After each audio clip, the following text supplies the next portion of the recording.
Introduction. Today we will learn biodiversity and conservation. Can anybody tell me what biodiversity is? Sir, biodiversity refers to the varieties of animals found in a particular area. Very good, Divya. How will we conserve the biodiversity? We conserve the biodiversity with the help of national parks, sanctuaries, etc. In this lesson, you will learn biodiversity and its conservation. Objectives. At the end of this lesson, you'll be able to understand biodiversity and its levels, describe patterns of biodiversity, describe importance of biodiversity, explain loss of biodiversity, describe biodiversity conservation. Biodiversity. Biodiversity is defined as the existence of a wide range of different types of organisms in a given place at a given time. The biological diversity include three hierarchical levels. They are genetic diversity, species diversity, and ecological diversity. Let's know more about them in detail on our next screen. Levels of biodiversity. Genetic diversity.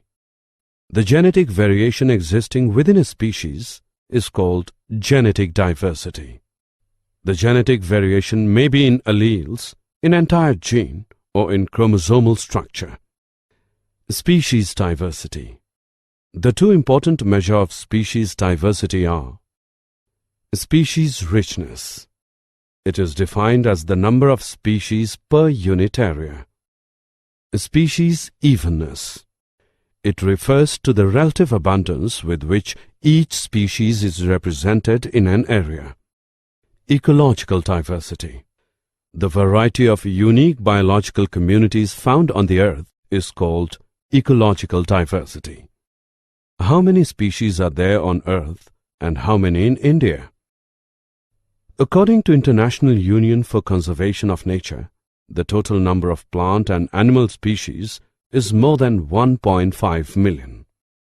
Biodiversity is important to human beings for their sustenance, health, well-being, and recreation. For example, humanity derives all of its food, medical and industrial products from the components of biological diversity. Here is a pie graph representing global biodiversity. Biodiversity in India.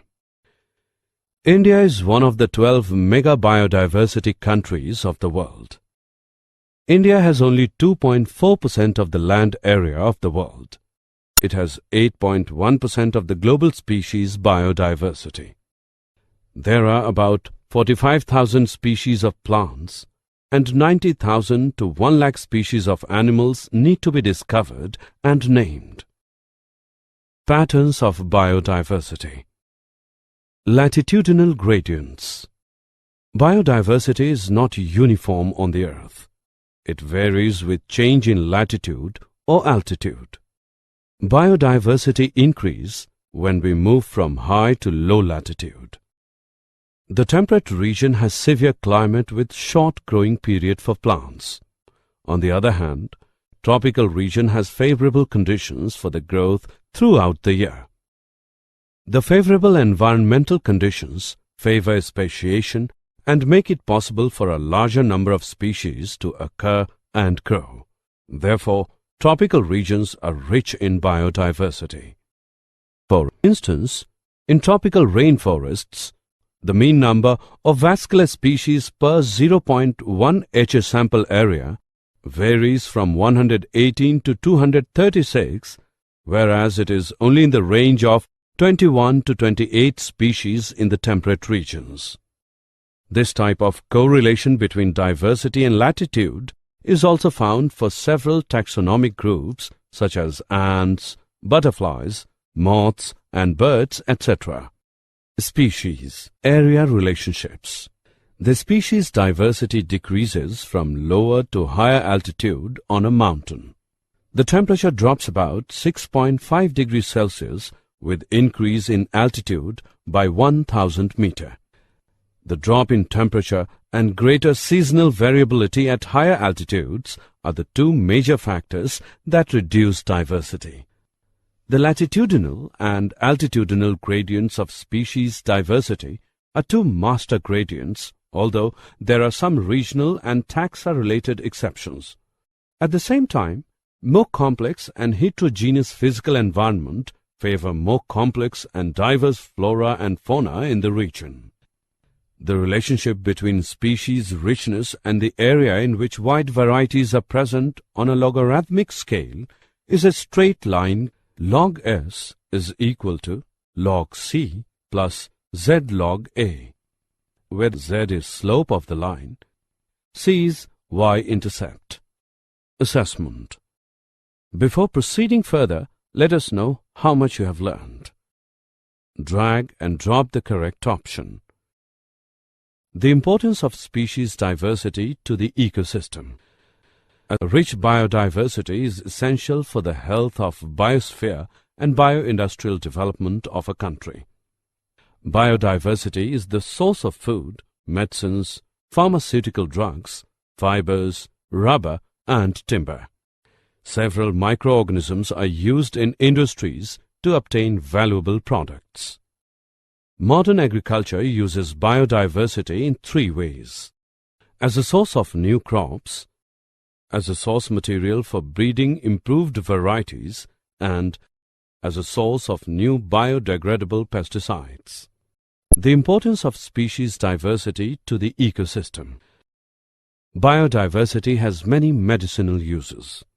Some of the plant-based substances developed into valuable drugs are: morphine, used as an analgesic, is obtained from Papaver somniferum.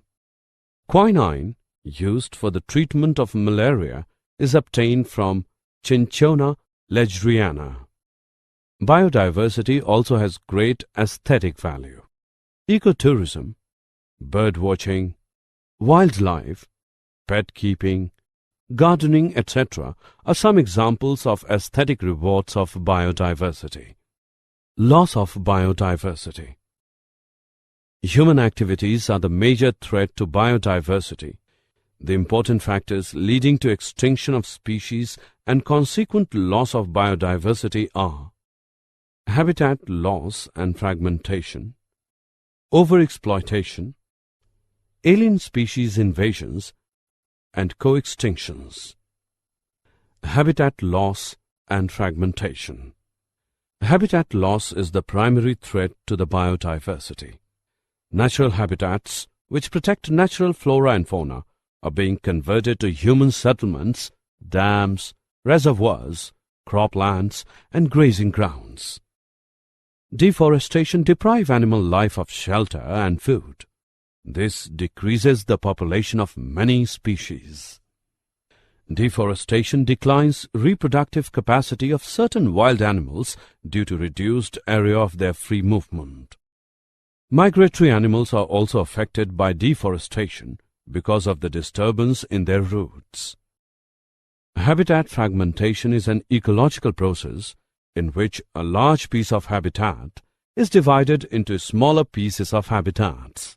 Usually, this process is caused by human activities.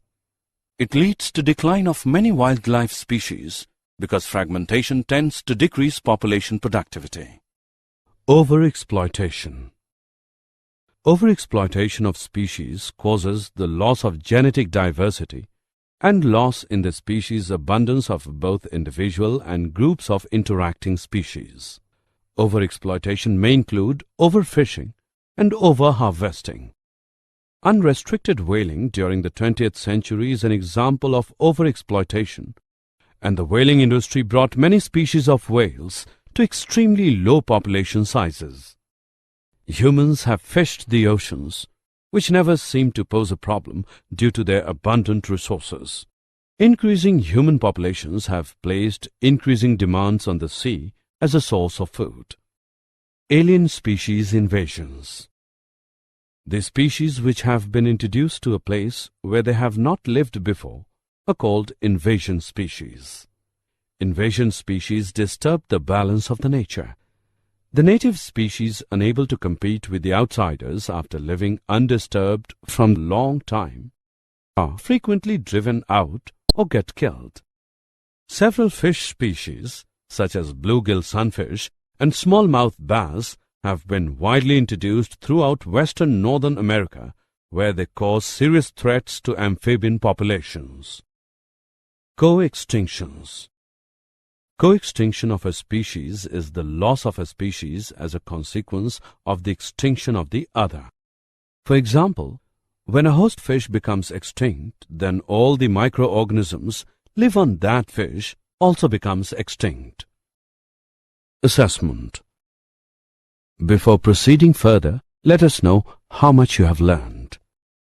Match the following.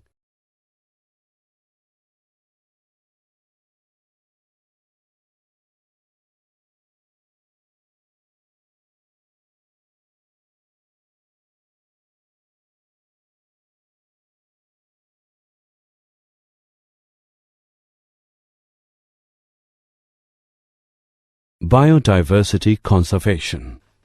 Why should we conserve biodiversity? Biodiversity plays an important role for maintaining the ecological functions, including stabilization of water cycle, maintenance of soil fertility, pollination and cross-fertilization of crops and other vegetation, protects against soil erosion, and stability of food producing and other ecosystems. Conservation of biological diversity leads to conservation of important ecological diversity to preserve the existence of food chains. It provides the base for the livelihoods, culture, and economies of several hundred millions of people. It also provides the genetic base for the continuous upgradation of agriculture and for critical discoveries in scientific and industrial sectors. How do we conserve biodiversity? India is a center of rich biological diversity and has contributed significantly of the global biodiversity. India is a homeland of 167 cultivated species and 320 wild relatives of crop plants. Different biodiversity management systems involving both in situ and ex situ conservation programs.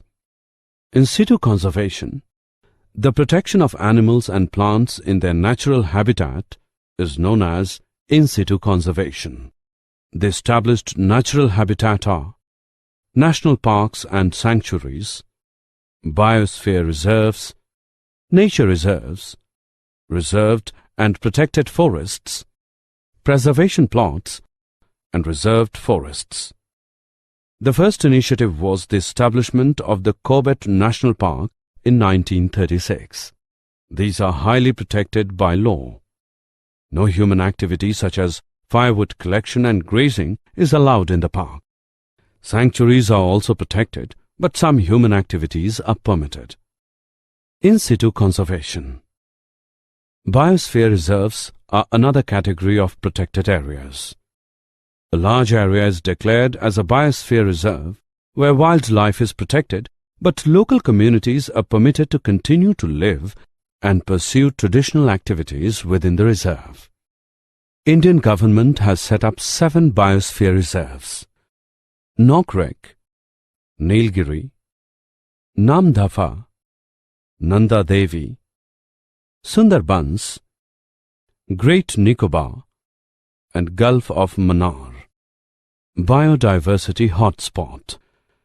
A biodiversity hotspot is a region of the earth which is extremely biologically diverse and also under severe threat due to habitat loss, climate change, or extensive species loss.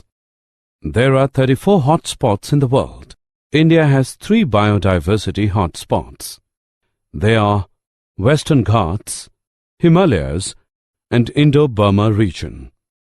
Ex situ conservation. Ex situ conservation of plants and animals involves protecting them away from their natural habitat. For example, zoological parks, botanical gardens. All the genetic material of crops, animal, bird and fish species is collected and preserved by the National Bureau of Plant Genetic Resources, New Delhi, and National Bureau of Animal Genetic Resources, etc. When we reintroduce this species into the habitat from where it has become extinct is another form of ex situ conservation. For example, Gangetic gharial has been reintroduced in the rivers of Uttar Pradesh, Madhya Pradesh and Rajasthan where it had become extinct. Did you know? Our Prime Minister Mr. Manmohan Singh launched the Hyderabad Pledge and announced that his government had decided to earmark $50 million to strengthen the institutional mechanism for biodiversity conservation in India. Summary. Let us summarize what we have learned. Biodiversity is defined as the existence of a wide range of different types of organisms in a given place at a given time. Biodiversity increases when we move from high to low latitude. The species diversity decreases from lower to higher altitude on a mountain. Biodiversity is essential for the health of biosphere.